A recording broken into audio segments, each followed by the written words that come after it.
Bonjour à tous, nous sommes le 19 mai 2012, c'est Brandon. Alors c'est une vidéo un petit peu particulière dans laquelle je vais essayer de résumer le plus simplement possible la manière dont sur Signal Forex nous préparons nos trades, c'est-à-dire nos entrées en position.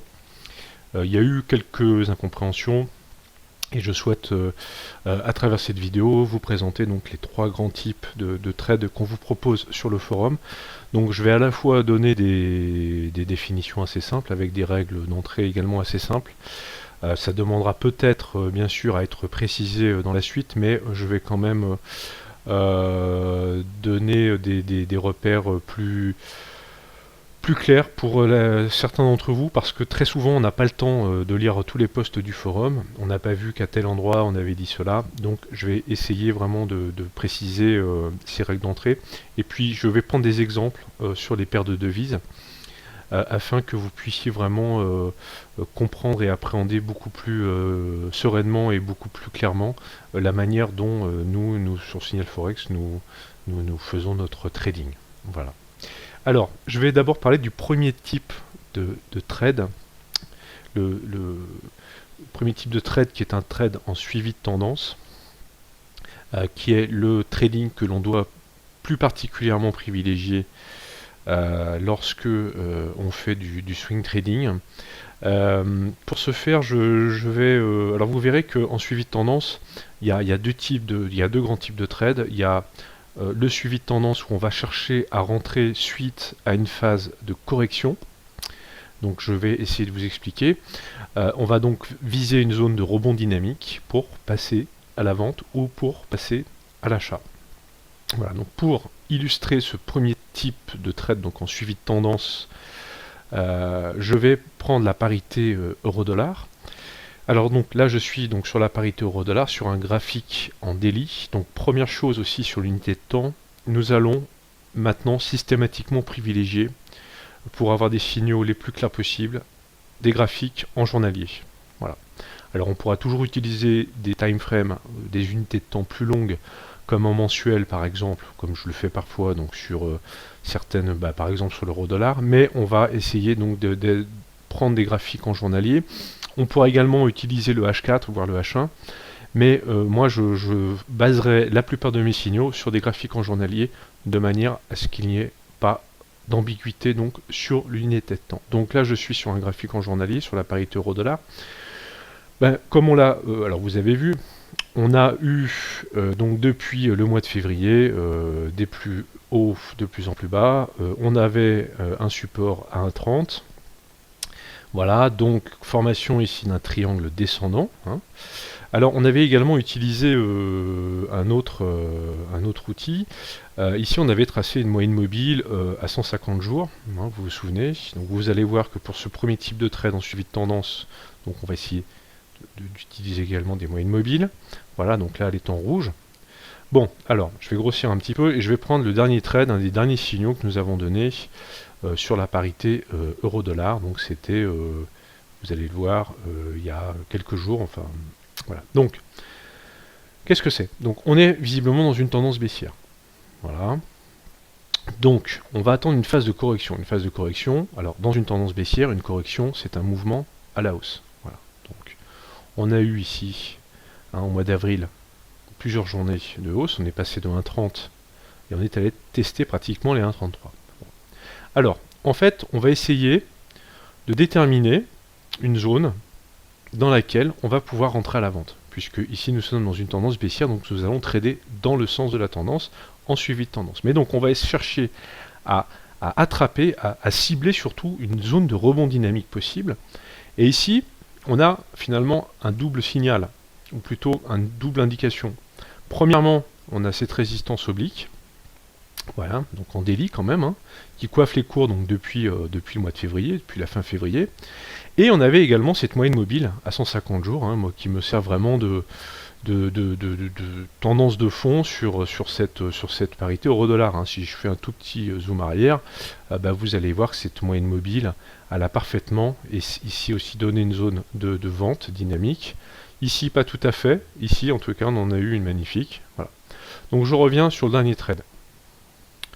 Voilà, donc on va attendre que le cours vienne tester le plus près possible cette moyenne mobile à 150 jours, mais également cette résistance oblique. Donc moi j'avais donné un signal de vente à 1,3275.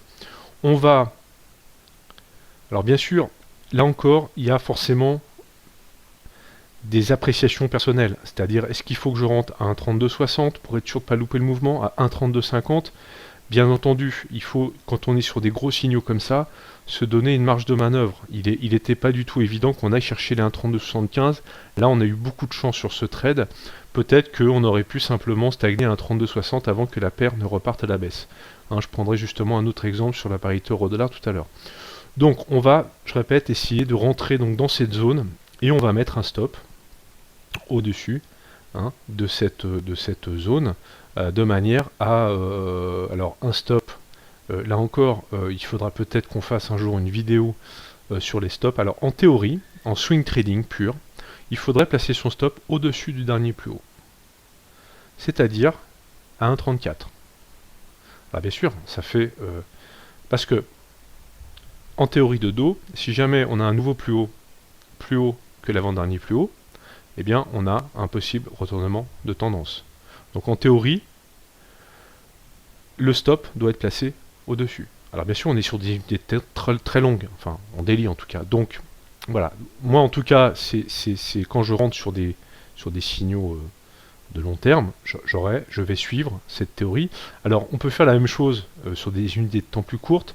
Bon là en l'occurrence on avait donné, parce que moi j'essaie aussi de donner des stops qui soient, alors qui sont touchés assez souvent, mais là on va essayer de se donner une marge de manœuvre d'au moins 50 à 60 pips. Sachant que dans ce trade, on visait les 1,30-20, donc TP qui a été touché. On a donc eu un trade relativement bénéfique, puisque ça fait environ 250 pips, donc on peut facilement mettre son stop à 60-70 pips, sachant qu'on a toujours un ratio risque-rendement de 4. Voilà. Donc je répète, on va chercher premier trade en suivi de tendance. Je vais vous dire honnêtement, c'est vraiment les trades qu'il faut faire en priorité. C'est vraiment ceux-là qui vont assurer une véritable profitabilité. Donc vous allez voir que sur les trois grands types de trades que je vais vous proposer, à vous de faire votre portefeuille, votre money management, de définir votre profil de trading. Moi personnellement, si j'étais un trader prudent, je ne rentrerais que sur ce type de signaux. Voilà. Voilà. Donc je vais vous donner un autre exemple. Donc là, vous voyez, c'était propre. On a déjà utilisé cette moyenne mobile à 150 jours. Voilà, donc on cherche à choper une belle zone de rebond dynamique. Alors, je vais un peu prendre une autre paire qui est la paire USD-Yen. Alors, c'est vrai que en monthly, on avait fait une analyse où on avait montré que c'était une paire qui était dans une tendance possible, en retournement de tendance à la hausse. Bon. Alors, là, je vais uniquement maintenant me baser sur un graphique en daily pour suivre le principe que je me suis donné au départ. Je suis donc ici sur USD-Yen dans un graphique en daily.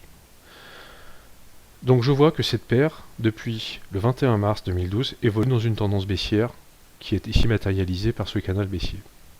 De la même manière, j'ai tracé une moyenne mobile ici à 20 jours, voilà, qu'on utilise assez souvent d'ailleurs en daily, sur l'euro-dollar d'ailleurs aussi, on l'a beaucoup utilisé. Donc alors, là c'est pareil, donc on voit qu'on va marquer, donc on a eu des plus hauts, et on va marquer un nouveau plus haut qui va être plus bas que le dernier plus haut, donc on voit très bien ici qu'un retournement de tendance s'est mis en place, et on voit comment la moyenne mobile à 20 jours ainsi que cette résistance oblique baissière vont constituer donc quoi? Des zones de rebond, de vente, dans une tendance baissière en daily. Voilà, donc on pouvait vendre par là, je répète, on met son stop soit au-dessus, confortablement, alors là c'est une paire peu volatile, donc on peut serrer un peu son stop, mais par exemple au-dessus des 82, et on voit en fait, donc ce signal je ne l'ai pas donné, je l'ai personnellement utilisé, j'en suis désolé, mais là on a eu un mouvement assez brusque, on a eu un retest ici. Alors ce qui était un peu ambigu, c'était qu'on était passé au-dessus de la résistance oblique, donc j'ai préféré jouer la prudence, mais en se servant ici à la fois de cette résistance, donc à 80-50, je vous avais dit que si on passait au-dessus, c'était un retournement de tendance à la hausse. Eh bien non, j'ai donc suivi donc quand même le sens de la tendance baissière. On vend, on met son stop au-dessus du dernier plus haut à 80-75 par exemple, 80-70. Et puis bah là ça n'a pas manqué, on a eu une accélération très très forte d'ailleurs qui nous a beaucoup surpris. Mais voilà, donc on va viser ici, vous voyez, on attend que ça baisse, on attend une phase de correction, voilà. Après, on passe à la vente, recorrection, on revient tester la moyenne mobile ici à 20 jours, et on repasse à la vente.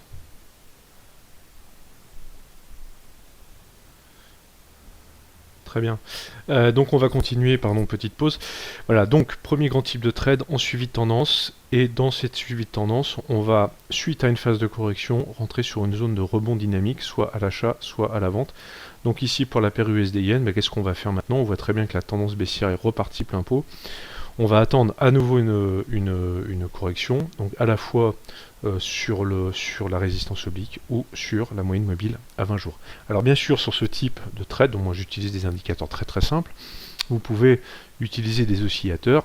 Je sais que parmi vous, sur le site, il y en a qui utilisent par exemple le CCI, d'autres les stochastiques.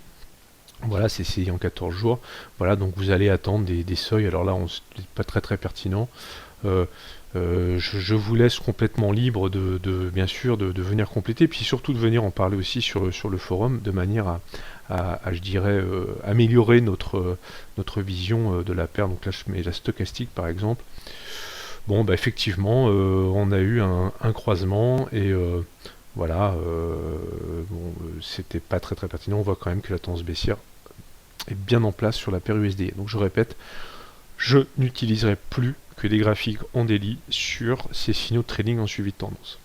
Alors, je vais maintenant prendre deuxième grand type de trade que nous faisons et qui en fait pose sans doute le plus de problèmes, c'est la stratégie de breakout. Breakout, ça veut dire cassure. Cassure soit à la hausse, soit à la baisse. Alors généralement quand on parle de cassure, moi je parle de cassure plutôt d'un support horizontal ou d'une résistance horizontale. Attention aux cassures de résistance oblique.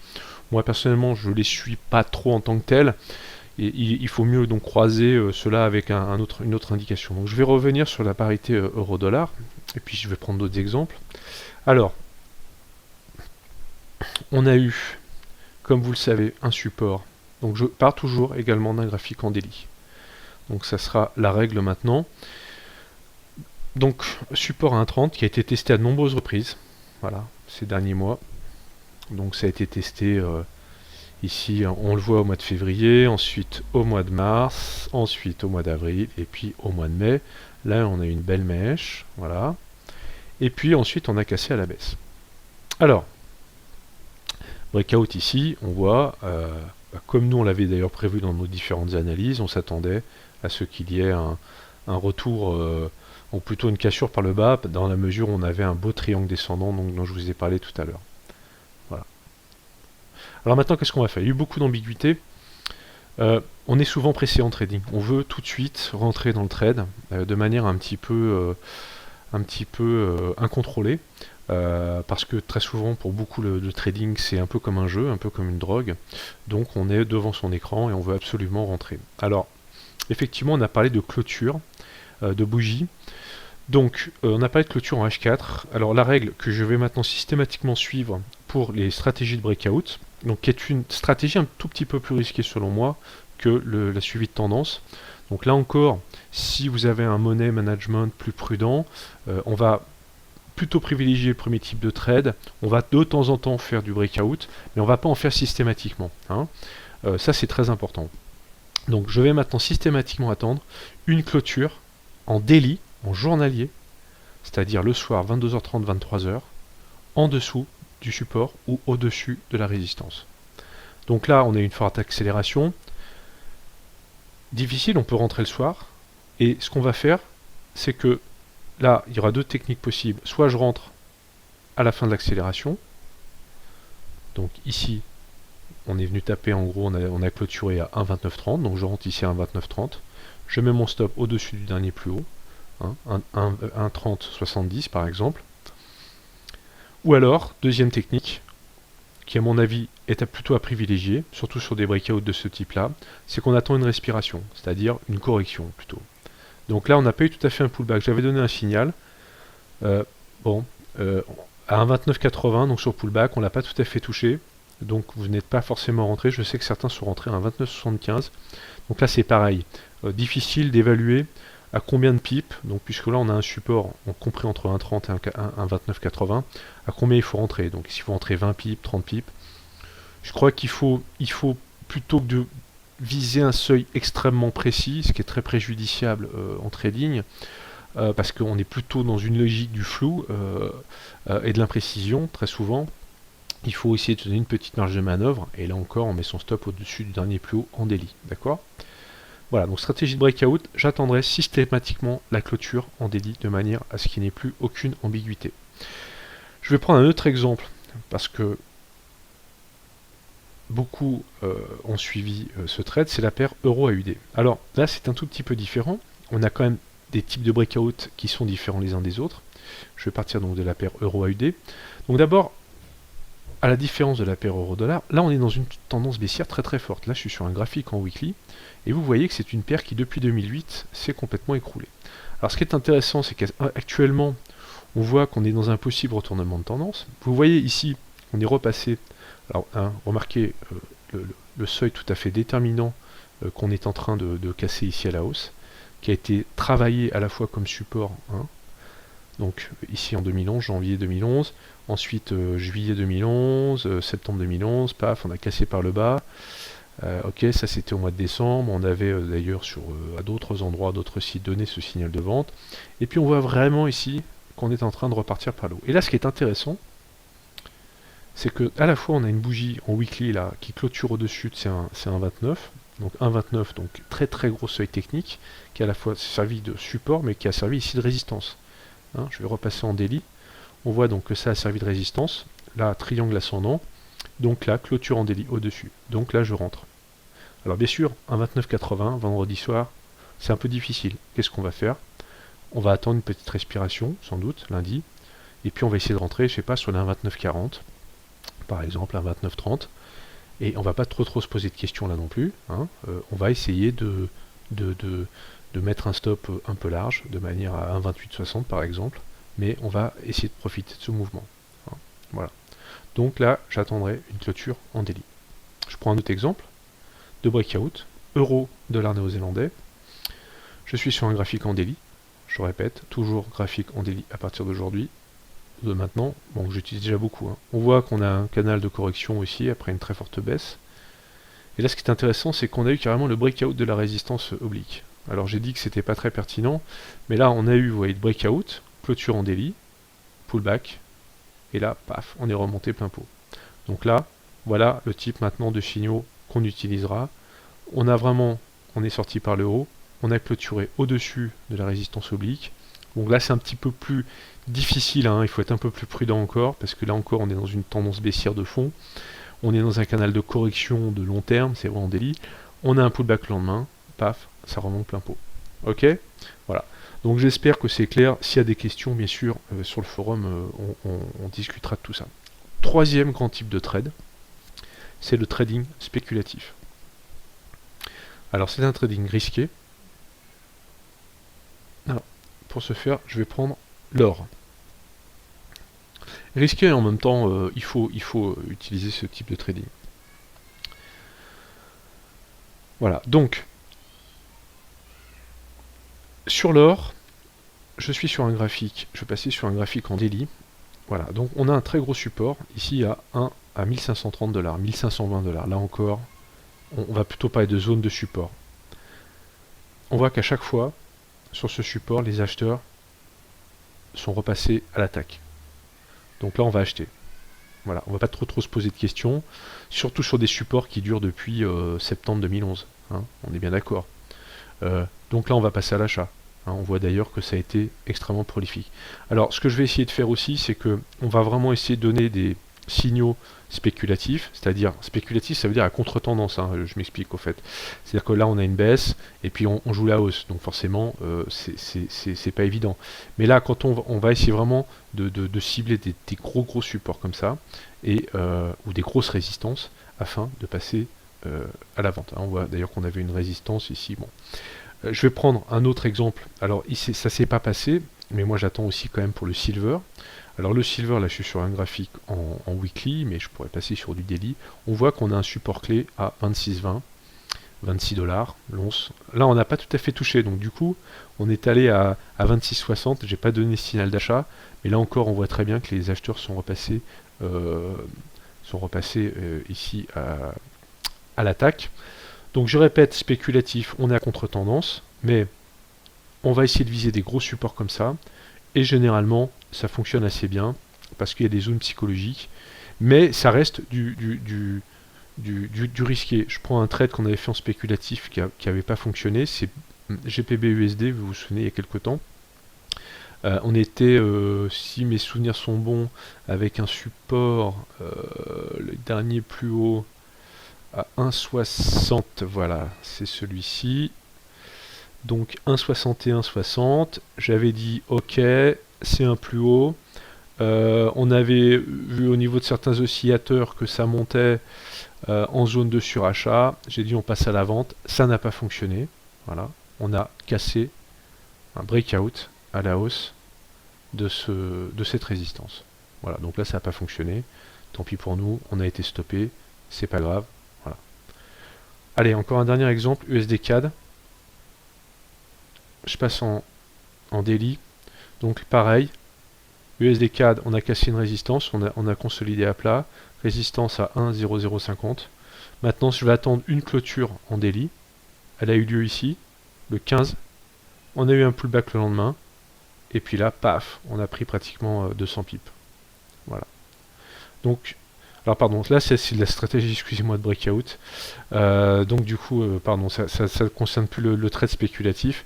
Voilà, non, je voulais aussi voilà, montrer que dans Day Range, on peut également faire du spéculatif. Mais là, par contre, excusez-moi, voilà, sur USDCAD, on a un bel exemple de breakout avec des clôtures en daily. Voilà, bah écoutez, 3 grands types de trades, suivi de tendance, breakout, spéculatif.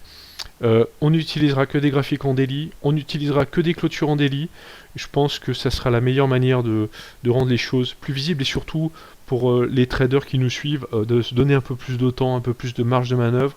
On a tous, vous avez un travail, vous avez une vie de famille, vous n'avez pas forcément l'occasion de passer toutes vos journées devant votre écran. Voilà, donc on va essayer de travailler de cette manière-là.